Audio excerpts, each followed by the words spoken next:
Nagtipon ang mga youth leaders at coordinators ng Central Luzon Conference sa ginanap na Youth Leadership Summit sa Coqueco Hall upang palalimin ang kanilang kaalaman sa ministry at patatagin ang pananampalataya.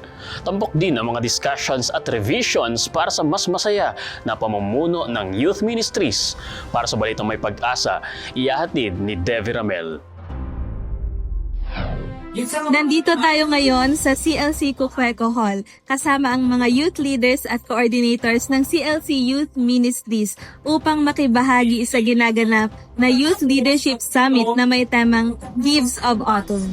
Ang CLC Coqueco Hall ay napuno ng sigla at inspirasyon sa pagbubukas ng Youth Leadership Summit kung saan ang mga youth leaders ay nagtipon-tipon para sa layuning matuklasan o mas matutunan pang iba't ibang uri ng youth ministries at magpalakasan sa pananampalataya upang mas maging epektibo sa paglilingkod. Ang naging layunin ng event na ito, Leadership Summit, ay magpalakasan yung mga leaders, training para ma-improve din yung AY program. Higit sa lahat, yung ating constitutional bylaws. Ang mensahe ko sa mga leaders sa kanilang pakikinig ngayong maghapon ay nawa ang ministry ay lalong maglapit sa kanila sa Panginoon, hindi maging hadlang sa kanilang pakikipagrelasyon sa ating Panginoon.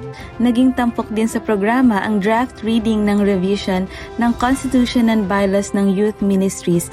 Isang espesyal na committee rin ang binuo upang mas masusing suruin ang mga mungkahi at revisions para sa mas maayos na pamamalakad ng organisasyon. Natutunan ko na mahalin yung ministry kahit minsan mahirap bilang leader.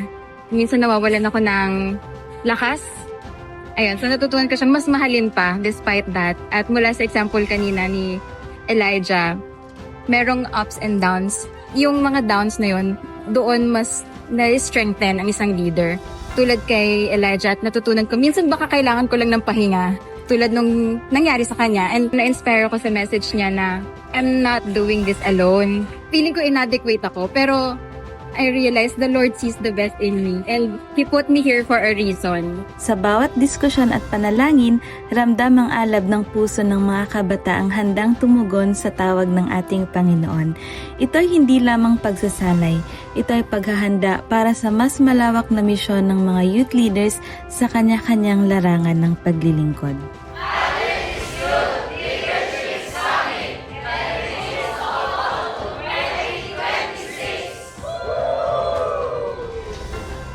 Mula dito sa CLC Coqueco Hall, ako si Devi Ramel, nag-uulat para sa HTN News.